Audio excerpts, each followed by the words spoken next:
and I'm going to just keep talking because I think that the best way to test if you can be heard Okay, we on the can be live heard. recording.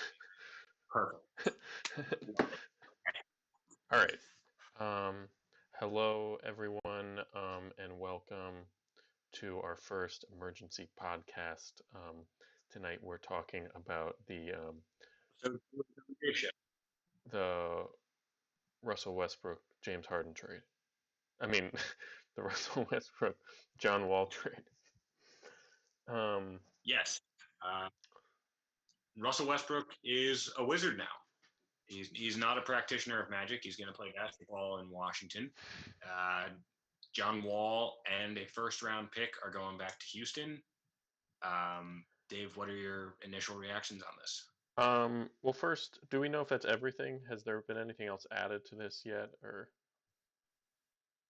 Not that I know of. The initial Woj bomb was just John Wall and a first. I think the first is next year.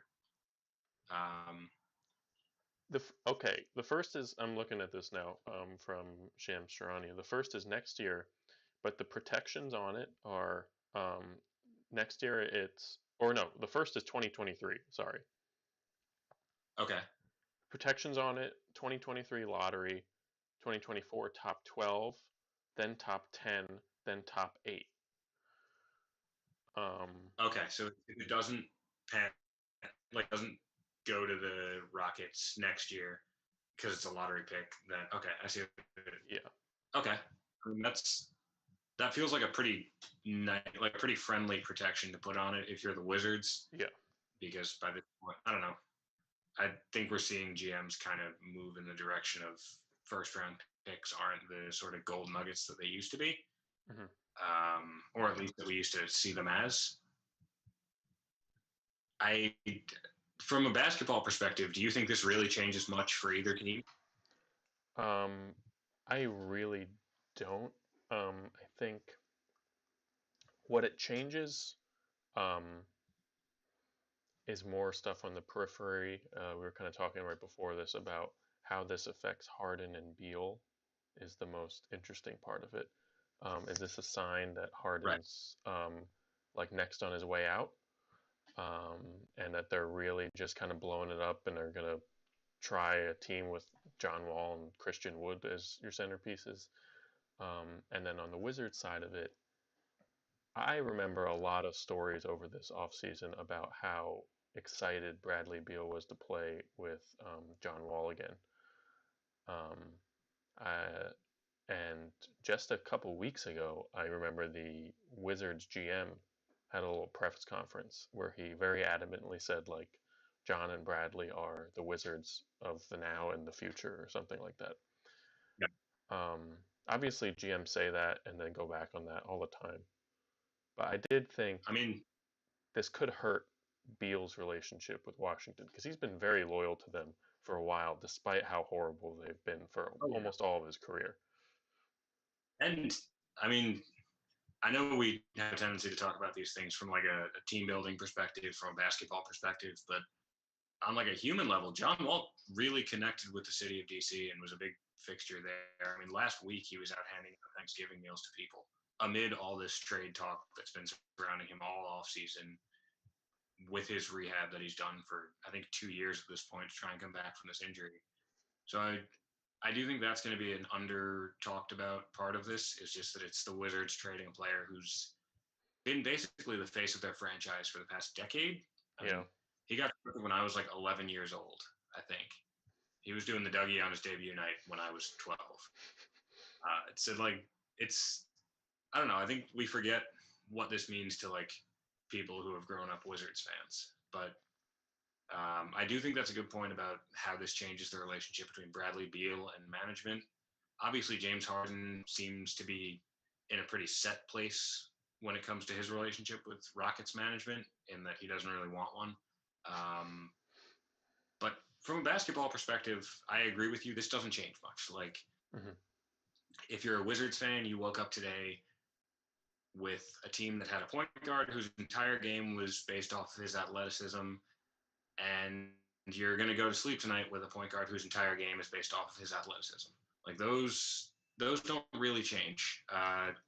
they have similarly wonky shots. Uh, it's I Similarly, guess the only thing you similarly ludicrous contracts.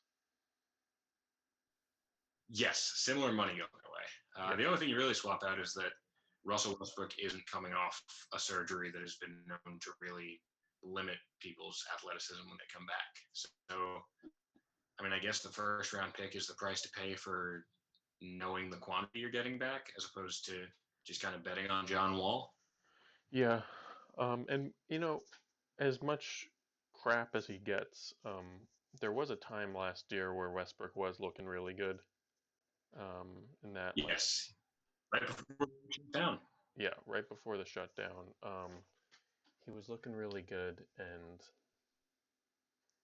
yeah, I just wonder if there's any the part of this from the Wizards' perspective of just like a swap of, older point guards who rely too much on their athleticism, who are on bad contracts, but they genuinely think like he's the better fit with Beal, and this is going to be our jump into trying to be like the seventh seed next year. I do think a lot of people are going to remember just how good Russell Westbrook can be when he's going up against Eastern Conference backcourts most of the time, because he can be really good. He's a really exciting player to watch. And last year, he just got thrown into a situation where, and even he has said he was frustrated about it. They basically had him cutting, playing off the ball, driving. Like, it was a very structured offensive role that he did not feel great about. So I mean, he's going to. I feel like we're going to remember what Russell Westbrook is. So if you're the Wizards, I could definitely see this looking like an upgrade, especially with the injury concerns with Wall. If you're the Rockets and you're looking to just kind of plug and play somebody in that Westbrook drive cut role, I think it's an odd move to go out and find the guy who is coming off of Achilles surgery, but at the same time, like everything we've heard has said that there wasn't really much of a market for Russell Westbrook this offseason. Yeah. So I suppose you get what you can get. You take the first round pick and you see where that goes. Yeah, I guess it's the ceiling on Wall, as the trade piece you're getting back for Westbrook is way higher than a lot of these other packages that people were throwing out. Um, Yeah, so I think. But again, I think We've seen what Wall can do. Mhm. I think what you were talking about before too is that this seems to that Houston is going in a new direction and might start the slow rebuild process very soon. Now, I mean, I don't know how you flip the Wall contract again at this point. Maybe you're hoping he has a really good year. You can flip that again. But yeah. Or do you just eat the Wall contract at this point? Yeah, I mean, if you're gonna because you could realistically, if your top two players are John Wall and Christian Wood and Eric Gordon, like assuming that you do trade James Harden, you shouldn't have to worry about being a playoff team in the West. You're not going to be. Yeah. Like there's easily 8 teams that are going to beat that. So I mean, I think at some point that Wall contract just becomes an acceptable price to pay. And I'm going to check what the years are on it because I don't think the end is like too far off. I think he signed that in like 2018 and it was the 5-year max. Yeah, only a couple of years left on that, I think. They're not trying to contend anymore. I can't imagine. Yeah. But I mean, maybe this new regime, I forget who their GM is now. Have they hired a new GM? They have, and for the life of me, I can't remember his name. I will say though, just like circumstantially, I feel like the Rockets are gonna kind of have to make a lot of moves that don't make sense on paper because their two best players can't.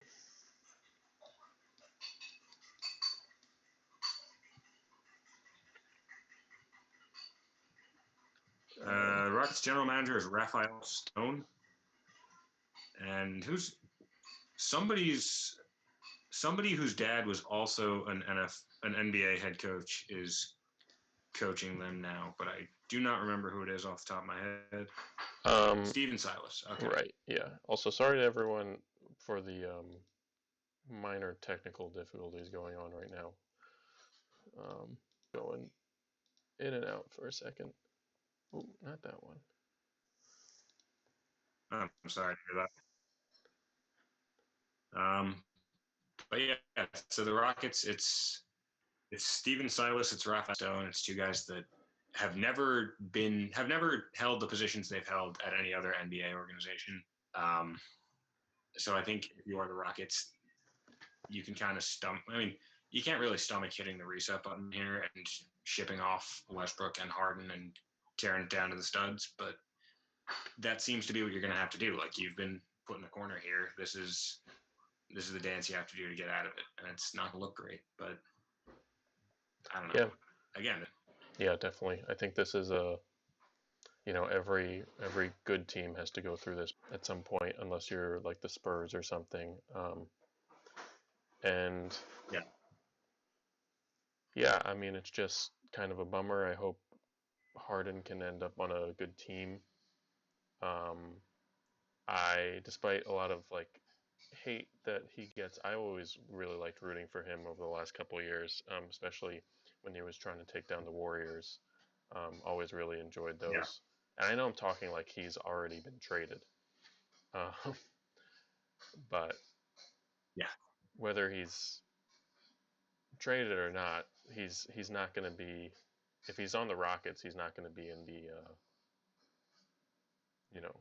contender status this year. And there's no. The James Harden Rockets, mini dynasty is as over. We need. Yeah. Yeah. Also, speaking of players that we are still rooting for despite all this, I'm absolutely rooting for John Wall to be awesome for the Rockets.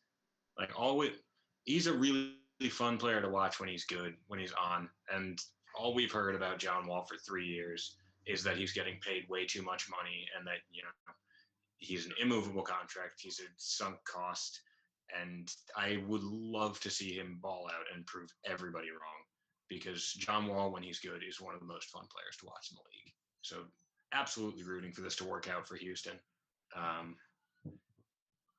Do you think James Harden gets traded before the season starts because of this, or no? Do you think he still stays on the roster?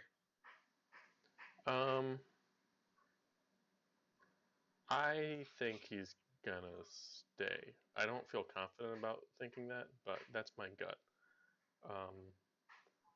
I just think the deal for James Harden, the haul is too huge.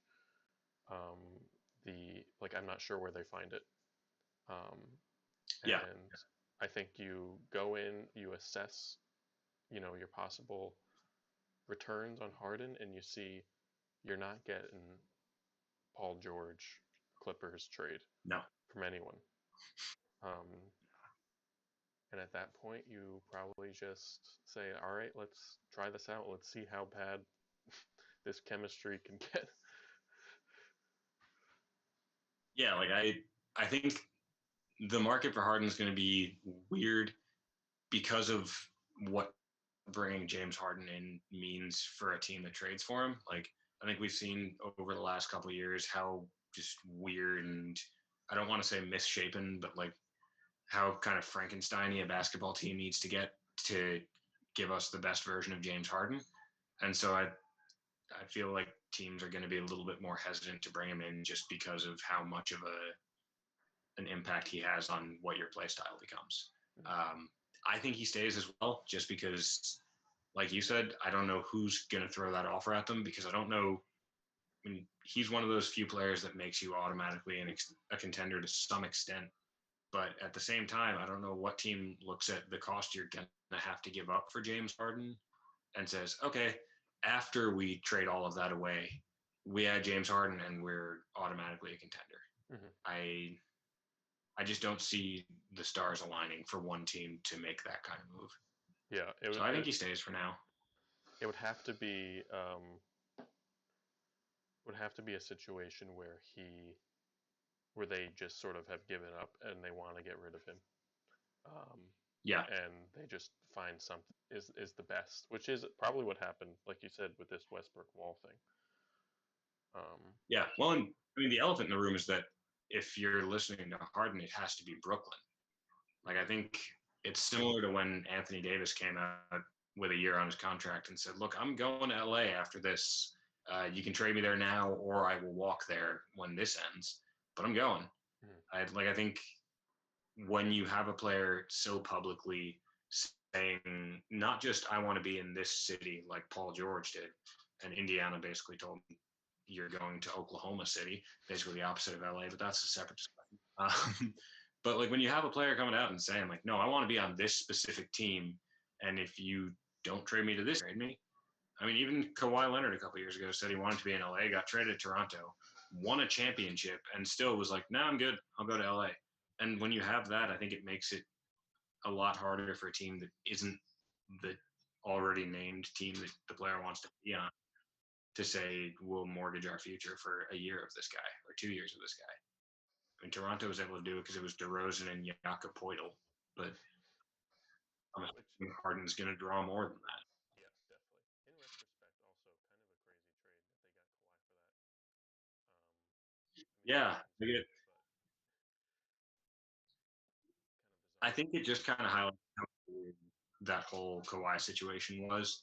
That it was like an entire year of what the Spurs are saying, him and his own doctors are saying it isn't healthy, and now there's just bad blood between him and management. Like, I think that may have wound up being like a great amount of conference to prove a point thing, and it's that's how you wind up with DeRozan and Poeltl, who, again, no disrespect to DeMar DeRozan, really good basketball player, Or but Portal. He's like a solid basketball yeah, player. that's true. But I mean, what you look at what New Orleans got for Anthony Davis, you look at what OKC got for Paul George, and the difference is there. It's easy to see. Yeah, so we have a question from the audience.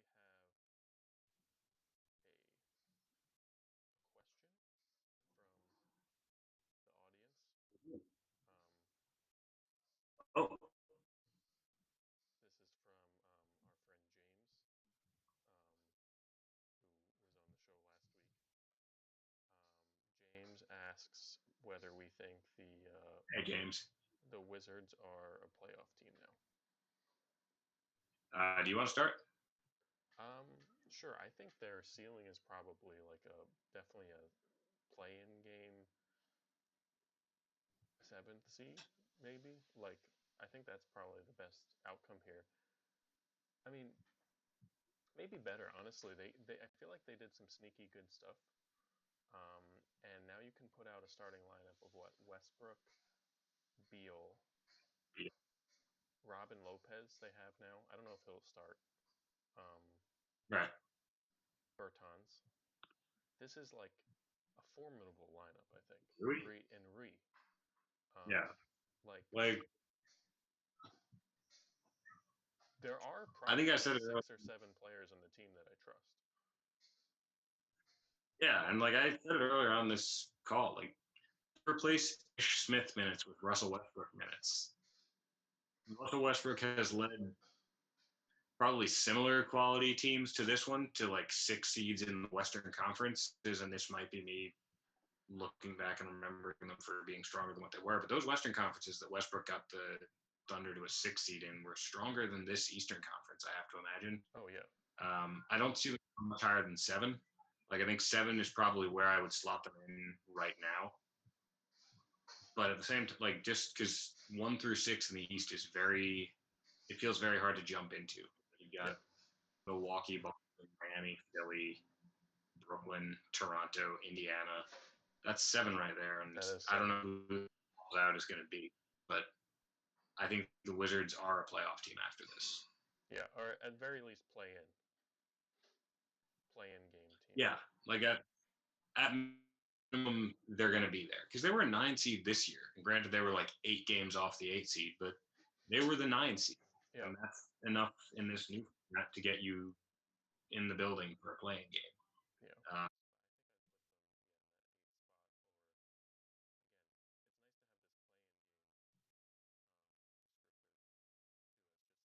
Yeah.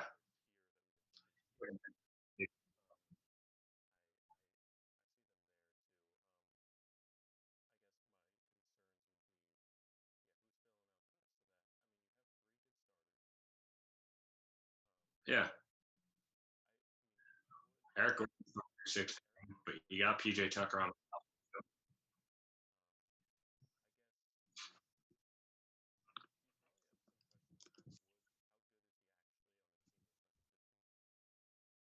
Because we've got a small sample. It's just a matter of how much we believe that that's the norm. You got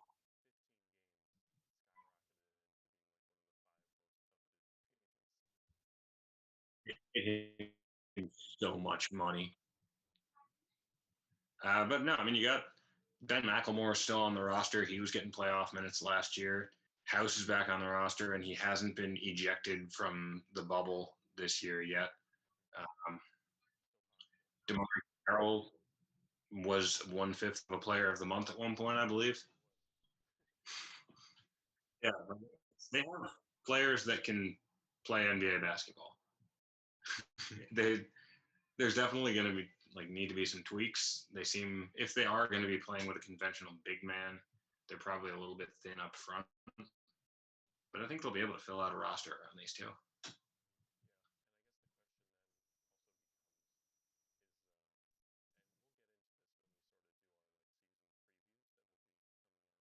Right.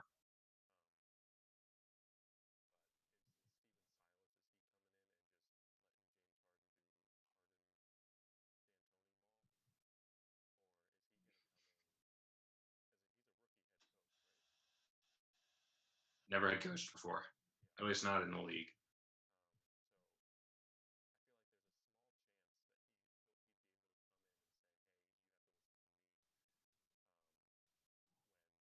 Good luck.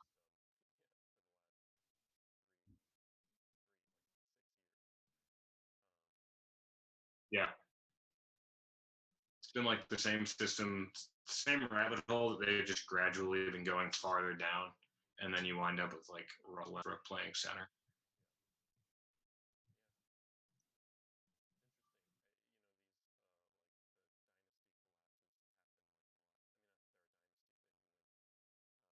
No, but I mean they were a team that was like kind of a defining team of this past era of basketball. Like when we talk about the teams that went up against that Warriors team, obviously LeBron's Cavs are going to be number one.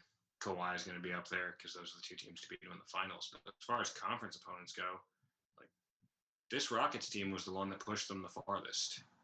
Well, actually, I mean, they were down 3-1 to OKC in 2016. We all know how that ended.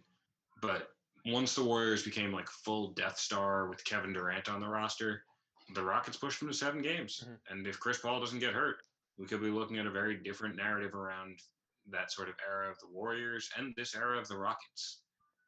But unfortunately, that's all. Well, I'm not going to say unfortunately because I'm neither a Rockets fan nor a Warriors fan, but it didn't work out that way.